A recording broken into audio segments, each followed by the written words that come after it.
Bonjour, nous avons vu hier que lorsque l'arche de Dieu s'en va, la gloire de Dieu s'en va.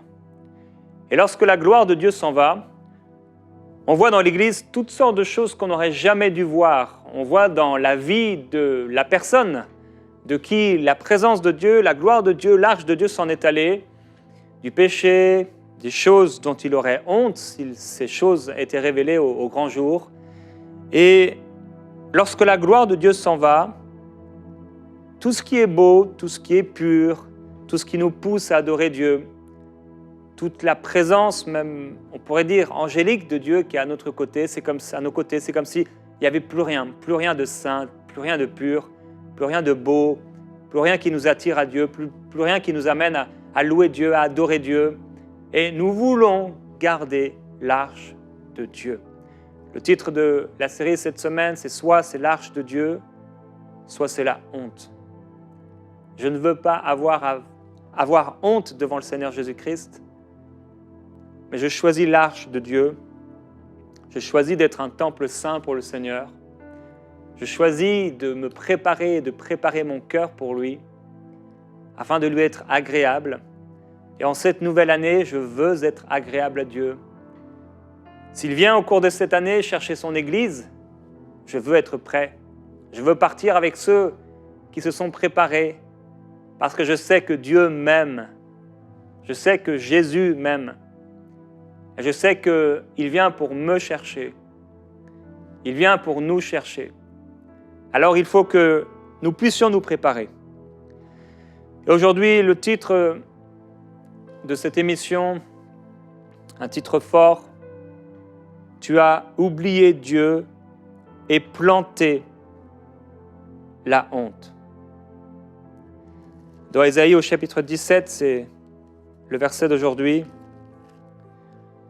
Il est écrit au verset 10, « Car tu as oublié le Dieu de ton salut, tu ne t'es pas souvenu du rocher de ta force.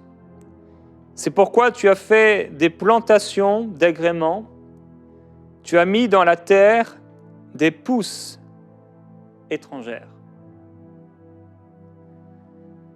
Voilà un passage d'Ésaïe fort où Dieu révèle à son serviteur que son peuple a oublié Dieu. Et comme je le partageais hier, on peut aller à l'église, croire en Dieu.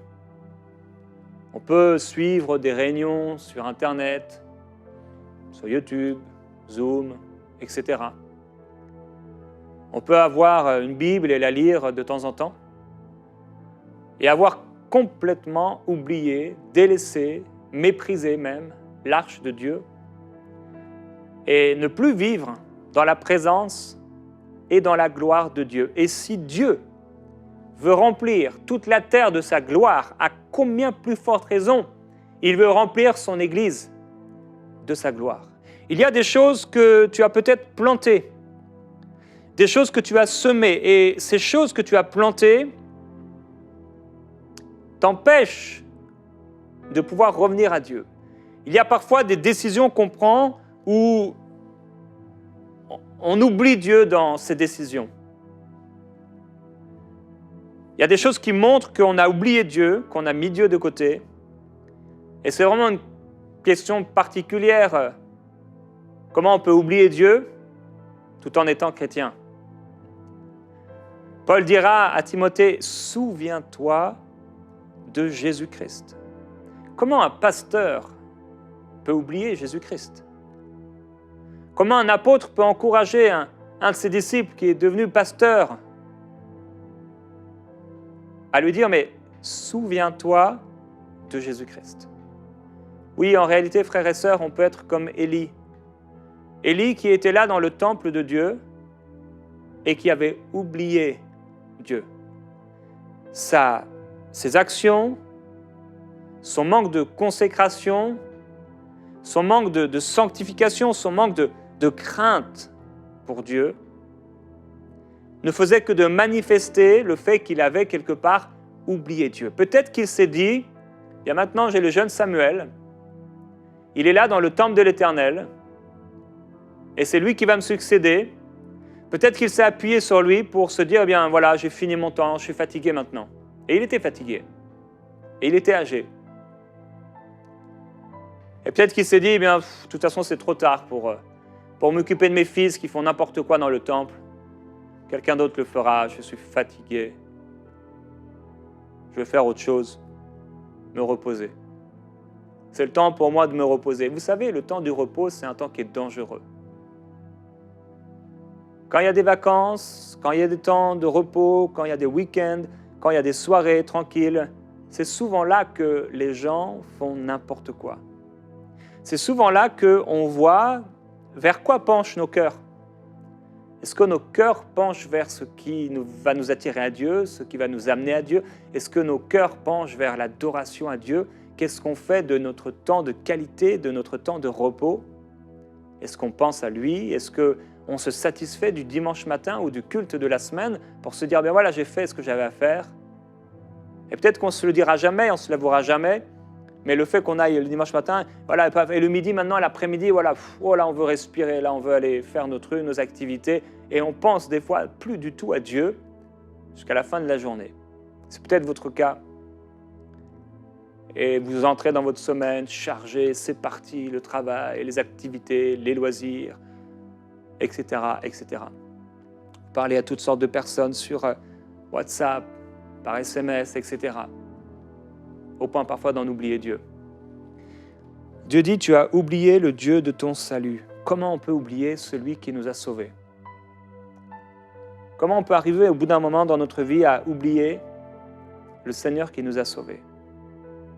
C'est par la tiédeur, c'est par la froideur, c'est par le fait de ne pas avoir fait attention et d'avoir alimenté la chair, nourri la chair, de ne pas s'être sanctifié, de ne pas s'être mis à part, de ne pas s'être mis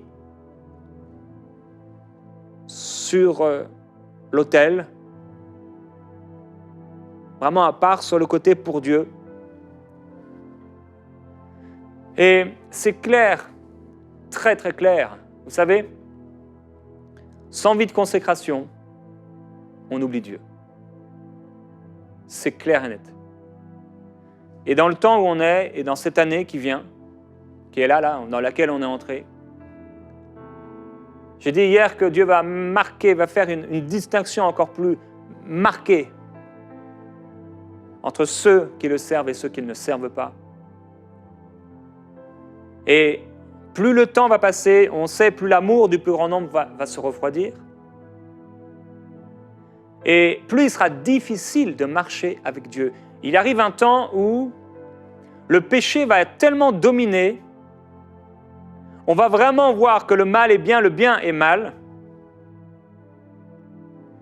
Il va tellement aussi avoir une église dépravée, une église, désolé de l'expression, pourrie, remplie de pourriture, de péché, de souillure, comme au temps d'Élie, où là, dans le temple, à l'entrée du temple, les gens venaient offrir des sacrifices et finalement, ça se terminait où les serviteurs de Dieu, les sacrificateurs, couchaient avec les femmes qui se présentaient à l'attente de la rencontre, à l'entrée du temple. L'endroit qui devait être un endroit saint est devenu un endroit d'impureté, est devenu un endroit d'immondicité, est devenu un endroit de souillure. Des gens qui sont censés servir Dieu l'ont oublié. Comme les pharisiens, ils priaient encore et encore, jour après jour, et pourtant, quand Jésus apparaît devant eux, ils ne le reconnaissent pas. On peut avoir le nom de Dieu dans la bouche et notre cœur être tellement éloigné de lui. Je prie qu'en cette année, on puisse être consacrés et ne pas oublier, nous souvenir du Dieu qui nous a sauvés, le Dieu de notre salut. C'est un rocher, c'est ce qu'il est écrit. Tu ne t'es pas souvenu du rocher de ta force, le rocher qui te donne ta force. Comment on peut oublier rapidement, sans consécration, à cause du péché qui sévit partout, du péché qui augmente? Parce que de plus en plus, les hommes vont avoir une haine contre tout ce qui est Dieu. On peut le voir dans l'Apocalypse, la haine de Dieu va augmenter à un point tel où les gens vont jurer contre Dieu, insulter Dieu. Et de plus en plus, les gens vont insulter Dieu tout autour de nous. Les hommes vont s'élever contre Dieu, en colère, en haine, et ils essaient de plus en plus. On enlève tout ce qui est de Dieu, on empêche les gens, et on va empêcher de plus en plus de personnes. Ça se passe dans certains pays. Mais de plus en plus, on va empêcher, amoindrir, essayer, tenter d'amoindrir l'Église, d'enlever la force à l'Église, d'empêcher l'Église et les croyants de pouvoir adorer Dieu. On va mettre un joug sur eux, comme il y a eu un joug sur le peuple d'Israël en Égypte. Et ils ont été esclaves.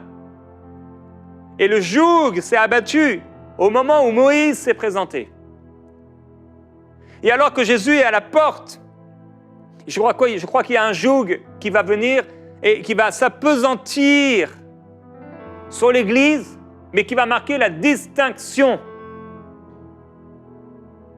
entre le bouc et la brebis. Vous êtes le troupeau de Dieu, le troupeau de son pâturage. Mais sans consécration, vous allez aller à la dérive. Si nous ne nous consacrons pas, nous serons obligatoirement transportés par le courant de ce monde. Il n'y a pas de recette magique, il n'y a pas de clé ou je ne sais, c'est évident, c'est clair. Sans consécration, sans sanctification, nul ne verra le Seigneur. On ne peut pas voir la gloire de Dieu sans se sanctifier. La sanctification, c'est l'œuvre du Saint-Esprit en nous, mais opérante avec notre volonté et nos décisions. Et sans la sanctification, on ne verra pas le Seigneur. Sans la consécration, on ne verra pas la main de Dieu agir en nous, nous réveiller, nous fortifier, si nous ne sommes pas appuyés sur le rocher, fixés sur le rocher qui nous donne notre force, mais on va aller à la dérive. Et c'est faux de croire qu'on peut simplement, entre guillemets, aller à l'église, ce qu'on appelle aller à l'église. Prier de temps en temps, lire la Bible quand on en a envie, et s'imaginer qu'on sera prêt. S'imaginer que là, on est les personnes les plus bouillantes sur terre. Ou en tout cas qu'on fait partie du peuple de Dieu qui s'est préparé. On ne se prépare pas simplement comme ça en allant à l'église. C'est dans l'intimité. C'est dans la consécration. C'est dans le cœur à cœur avec Dieu. Oui, ni par force, ni par puissance, ce n'est pas par nos œuvres personnelles, ce n'est pas par notre force et notre capacité humaine, mais c'est par notre amour pour Dieu. La grâce de Dieu, oui, mais celui qui ne se sanctifie pas, celui qui se souille, qu'il se souille encore, dit la Bible, et celui qui se sanctifie encore. Il dit, tu as oublié le Dieu de ton salut. Tu ne t'es pas souvenu du rocher de ta force. Il y a aujourd'hui beaucoup de chrétiens.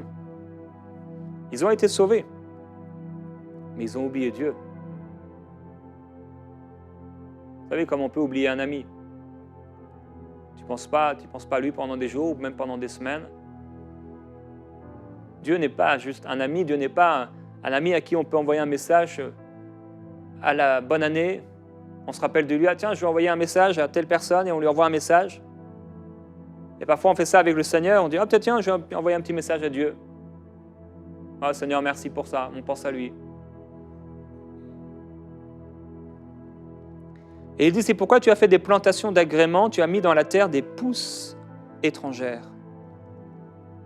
Certaines personnes ont planté la honte. Il y a des choses, vous savez, quand on oublie le Seigneur, ça veut dire on le met de côté, on ne vit plus dans la consécration, on va planter la honte. Forcément. Il y a des choses qui vont être notre honte. On va planter la honte par nos péchés. Quand on oublie Dieu, on plante, ici et là, la honte. Et Dieu dit que c'est dans le retour à Dieu que sera votre salut et le repos. Le repos, mais pas le repos d'Élie qui est là en train de se reposer et qui est en train de voir que, finalement, il ne voit rien d'ailleurs. Et il voit le péché qui se passe et il ne fait rien et il se repose, il dit « je suis vieux, je suis fatigué ». Que d'autres le fassent à notre place. Mais c'est justement, comme je le disais, au moment où tu es fatigué que là, le diable vient. C'est quand Jésus a eu faim qu'il s'est présenté à lui pour le faire tomber. C'est quand on s'est laissé aller que là, hop, celui qui rôde autour de ceux qui aiment Dieu vient pour les faire tomber et les amener à délaisser le Seigneur et à planter la honte dans leur cœur, dans leur vie, tout autour d'eux. C'est dans le retour à Dieu que sera ta force. Dieu dit à travers Ésaïe, « Ils tiennent conseil sans moi, ils contractent des alliances sans mon esprit. » Combien de décisions on a pu prendre sans lui? Combien de choses on fait sans lui? Et ça montre qu'on l'oublie. Si on part dans notre journée sans penser à lui, on l'a oublié. Mais Dieu est Dieu. Dieu n'est pas simplement un ami ou, je sais pas, un banquier qu'on va voir quand on a besoin de lui. Dieu, il est Dieu. Il est le maître. Il est le maître. Et nous, on fait ses serviteurs, et quand le serviteur se réveille, il dit « Mais qu'est-ce que tu veux que je fasse, maître ?» Quand le serviteur se réveille, il va voir le maître dans sa maison. Et il dit « Mais voilà, je suis à ton service, que veux-tu de moi ?» Et le maître, lui, il dirige sa vie, il dirige sa maison, il dirige les autres, ses serviteurs. Est-ce qu'on est maître? Est-ce qu'on est serviteur? Est-ce que Dieu est un serviteur pour nous, qu'on va voir quand on a besoin? Est-ce que Dieu est le serviteur qui doit répondre à tous nos besoins et faire ce qu'on veut? Et quand on ne va pas bien, on va le voir. Quand on a besoin, on va le voir. Quand on a besoin d'argent, on va le voir. Quand on est malade, on va le voir. Ils sont en marche et ils descendent en Égypte sans me consulter pour chercher un refuge auprès du Pharaon et chercher un abri à l'ombre de l'Égypte. Mais le refuge du Pharaon tournera à votre honte et l'abri à l'ombre de l'Égypte à votre confusion. Tous seront honteux au sujet d'un peuple qui ne leur sera pas une aide, ni pour les secourir, ni pour les aider, mais qui fera leur honte et leur déshonneur. Plus le péché augmente, plus l'amour se refroidit, plus les gens vont amener l'Église à être empêchés de pouvoir louer Dieu, adorer Dieu, empêchés de pouvoir servir Dieu dans toute son expression.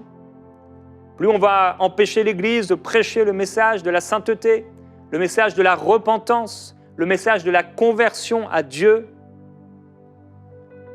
et plus ça va être difficile de marcher sur ce chemin resserré. Et plus il va y avoir une distinction entre ceux qui marchent avec Dieu et ceux qui ne marchent pas avec le Seigneur. Et plus ce péché va augmenter dans le monde, et plus malheureusement il va entrer dans l'Église et il va faire toutes sortes de ravages. Et je prie que nous soyons épargnés de l'agenda satanique pour cette année 2022 et que nous puissions vraiment être au cœur de ce que Dieu veut, ne pas l'oublier. Et je veux parler à quelqu'un qui a oublié Dieu. Tu as oublié Dieu et ça se voit par ta vie, par tes actes, par tes paroles. Et aujourd'hui, le Seigneur t'appelle à te repentir et à revenir à lui. S'il vient te chercher aujourd'hui, est-ce que tu sais s'il te prendrait? Tu ne peux pas t'appuyer sur tes acquis, tu ne peux pas t'appuyer sur un jour parce que tu as accepté Jésus. S'imaginer que parce qu'un jour tu as accepté Jésus, il va te prendre. Il ne vient pas chercher ceux qui l'ont accepté, il vient chercher ceux qui l'ont épousé. Son épouse, ou ceux qui sont prêts à l'épouser, en tout cas ceux qui se sont fiancés avec lui, qui ont contracté une alliance vivante avec lui. Si tu te fiances avec quelqu'un, tu ne la vois pas pendant 17 ans. Est-ce que tu es vraiment fiancé avec cette personne? Il vient chercher son épouse qui s'est préparée. Alors il y a un esprit qui agit dans ce monde, un esprit qui travaille avec force pour faire du mal. Job en a parlé. Il a parlé de cet esprit qui vient dans la nuit.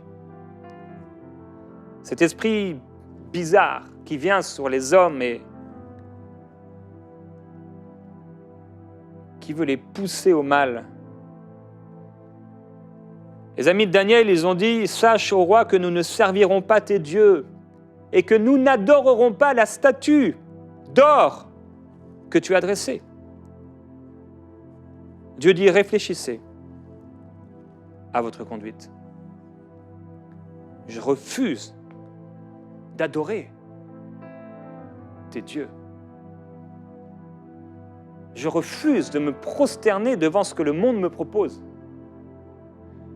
Je refuse de me soumettre, comme les gens de ce monde qui se soumettent aux principautés sataniques, à l'impureté, à tout ce qui est mauvais et souillé.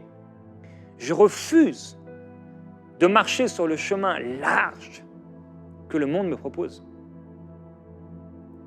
Je refuse de planter la honte. Si tu as oublié Dieu, il n'est plus le cœur de ta vie comme il l'était autrefois. En réalité, tu ne vis pas pour Dieu, mais Dieu, c'est simplement quelqu'un que tu aimes peut-être, d'une façon humaine, et que tu rajoutes à ta vie quand tu as besoin de lui. Si tu ne vis pas vraiment pour lui, Dieu t'aime et il t'appelle à revenir à lui, à réfléchir à ta conduite et à te repentir. Le début de l'année, c'est un temps particulier où on doit placer notre cœur devant lui, ne plus faire semblant, arrêter de faire semblant, prendre des dispositions pour le bien.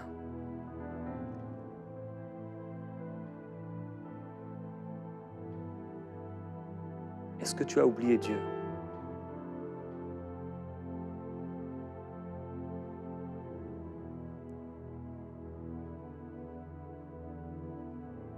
Là où tu te trouves, présente ton cœur à Dieu comme un sacrifice.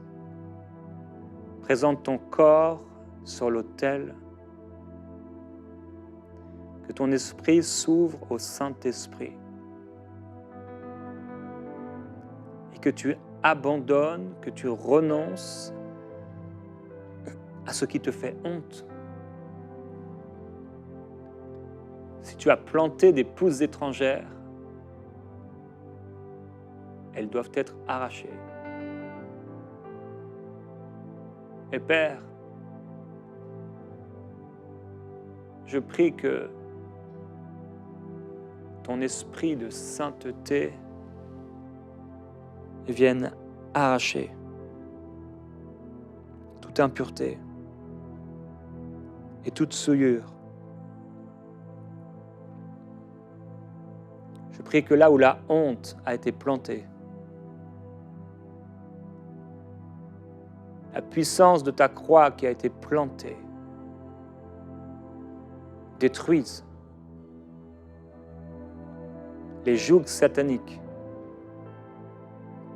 Je prie, Père, là où l'esprit de Babylone s'en est pris à ton peuple,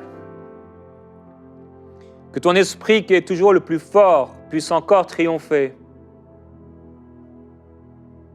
Au nom de Jésus-Christ, que ces esprits impurs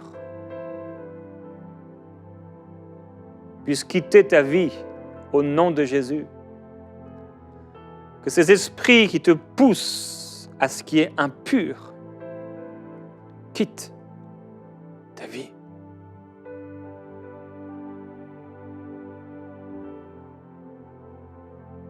Le Seigneur Jésus dit, vous êtes semblables à des tombeaux sur lesquels on marche sans le savoir, qui sont remplis de toutes sortes d'ossements, d'impuretés.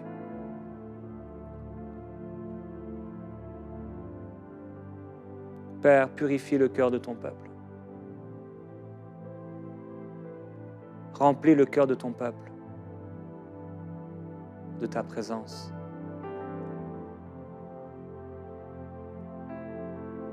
Présente-toi devant le Seigneur encore. Dis-lui, Seigneur, purifie mon cœur. Pardonne-moi si je t'ai oublié. Je veux revenir à toi. Je reviens à toi. Je m'abandonne entre tes mains. Me voici. Fais de ma vie ce que tu veux. Que je sois un vase d'honneur pour toi. Si j'ai planté par mon péché la honte, viens balayer, effacer la honte de mon visage. Que ton visage rayonne sur mon visage et que ta gloire se reflète sur moi. Viens éloigner ma honte. Viens éloigner ces plantations étrangères. Ces choses qui n'auraient jamais dû se trouver en moi, qui n'auraient jamais dû se trouver dans mon cœur, dans ma vie, dans mes actions. Père, que tout ce que j'ai planté d'impureté, de souillure, puisse disparaître. Père, je prie cela pour ton peuple au nom de Jésus-Christ. Qu'il soit purifié et zélé pour les œuvres bonnes. Quand ta gloire s'en va, Seigneur, parce que l'arche a été méprisée, délaissée, quand ta gloire s'en va, les hommes t'oublient. Les gens ne marchent plus avec toi. Et ils commencent à planter la honte. Quand ta gloire s'en va d'une église, on commence à voir dans cette église des choses qui font honte, qui n'auraient jamais dû s'y trouver. Quand ta gloire, quand l'arche s'en va d'une famille, quand elle a été délaissée, quand elle a été méprisée, cette famille t'oublie. Et on la voit commencer à tomber dans le péché et à faire des choses, des pratiques abominables, atroces. Quand dans une famille tu es oublié, quand l'arche a été méprisée, Père, dans cette famille on trouve des choses qui sont une honte pour elle. Et on t'oublie. Le culte familial, les réunions d'église, la prière, la méditation, l'adoration est mise sur le côté. Elle ne revient plus au souvenir. Et on commence à trouver les calomnies, les disputes, toutes sortes de choses immondes qui n'ont pas leur place dans une famille qui marche avec toi. Père, je prie pour les familles, je prie pour les cœurs, que ces cœurs soient saints pour toi, que ces vies, que ces familles te soient consacrées. Au nom de Jésus-Christ, que ta croix qui a été plantée et le sang qui a coulé de cette croix, de ton corps sur la croix, purifie encore et libère encore à toi qui as dit que si on confesse notre péché, tu es un avocat fidèle pour nous pardonner de tout péché et de toute iniquité. À toi qui as le pouvoir de nous garder debout jusqu'à la fin, Père, je prie en cette année, garde debout ton peuple, au nom de Jésus-Christ.